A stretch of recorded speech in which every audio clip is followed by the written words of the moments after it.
So this is an exhibition called Battlegrounds. It's a group of paintings and drawings that I've been making for the past year and a half on site in the landscape at Civil War battlefields in Gettysburg, Pennsylvania and Chancellorsville, Virginia.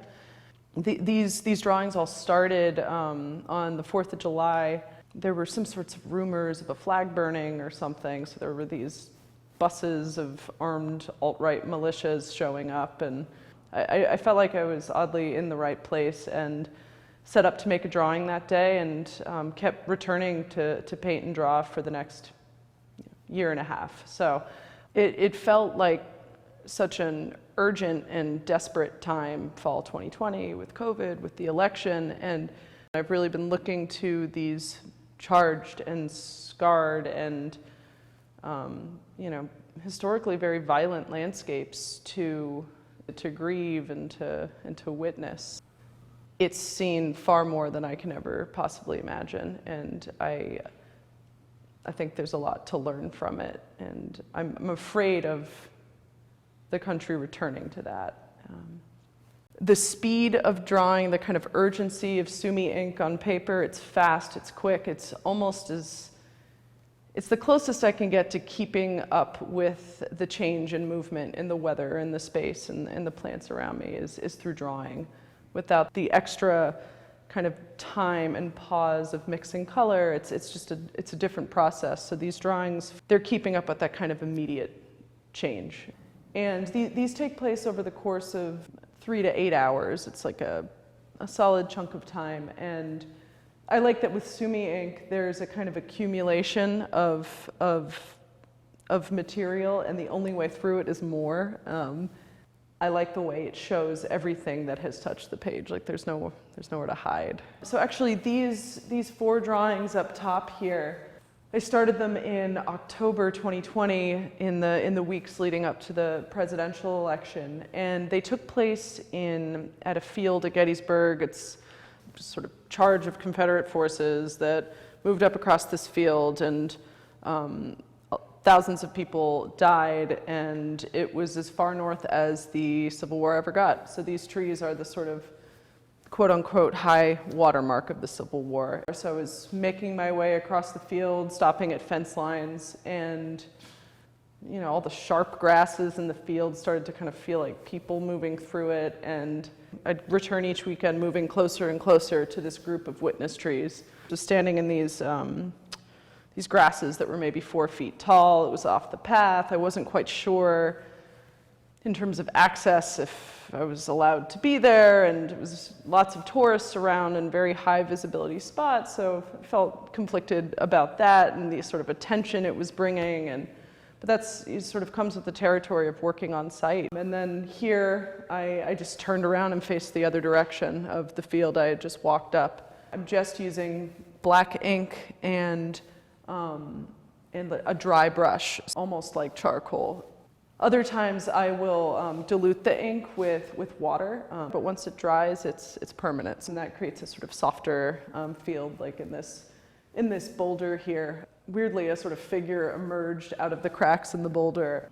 I do see drawing and painting as a way to connect and be present kind of spiritually. I try and just let the place tell me what to do.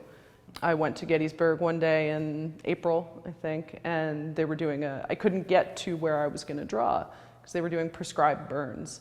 So the hill, the field, I had been drawing for a while. It's called Little Round Top. It was on fire, and as from the National Park Service, Forestry Service, and this landscape that we see here was covered in smoke. I think when you spend enough time in one place, these kind of environmental events feel very significant. I really try and focus on sort of, it's not what I say, it's how you say it. And, these start to feel like kind of emotional landscapes. And, for me, painting and drawing has this enormous capacity to kind of carry what I need it to. It can hold a lot. Each mark is of the place, but it's coming out of me.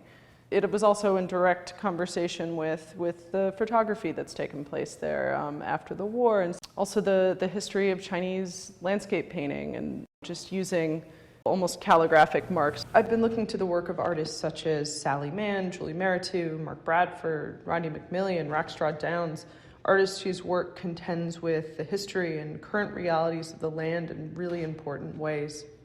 You can do a lot with ink. It's versatile and it's very portable, which is good for my practice of working in the landscape.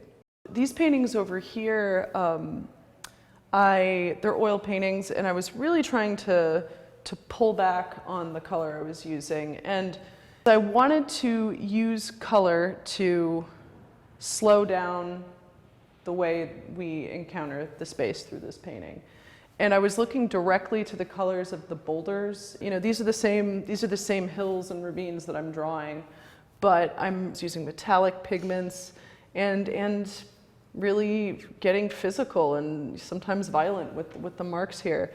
I worked on this painting over a couple of rainy days. When rocks are wet, they get really dark. So that's why this one is so much darker, say, than here. It was super hot. The sun is cooking the rocks. It's cooking me. And there was like a thunderstorm coming and all of this stuff, and still painting this distant landscape in Gettysburg. So this painting over here kind of led to these. I started it in January of 2021 in Chancellorsville, Virginia, right after the Capitol insurrection. I'd actually been in Washington making drawings there the 3rd and the 4th of January.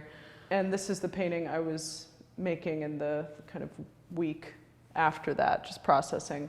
I've been mixing something called pumice powder into the paint, which makes it very gritty, and it literally challenges me to touch the paint. With these larger scale paintings, I've been making these multi-panel paintings that sort of stack together different vantage points and elevations of the same site. And I'm really trying to extract the different layers of expression and violence and memory all embedded within the American landscape. And this painting I made in Chancellorsville, Virginia, at a battlefield there. And I would drive by this place all the time growing up, and made the decision to use those greens of the grass, the greens of the foliage, the browns in the sky itself, and sort of take out that breath of the atmosphere, of the sky. And you know, Virginia in the summer is extremely hot and humid, and the air feels heavy, and also the history there is incredibly heavy and dense. And I was also mixing plant material from this place into the painting, which was something I hadn't tried before. And to bring the material of this place into the paint felt like another way to get even more deeply connected to the history of the land, and really contend with that, literally kind of digging into the dirt. These drawings I made in Washington, D.C. in early January 2021. I had this sense through spending so much time in Gettysburg, and that something was coming, and I wanted to kind of scope it out a bit through drawing and sort of look out over a kind of country in crisis, and keep watch through those drawings and witness this charged space of Washington. For me, when I'm in the landscape, I think about that a lot, like, what do I need from this place? What does it need from me? I want someone to be able to take whatever they need from it, whether it's a kind of primal scream, or a way to grieve, or a way to celebrate, or to think of a place they've been, or to process histories that are deeply hard to confront, or painful to revisit. With the reeds in particular, those tall grasses, they did start to feel like bodies entering or exiting the earth.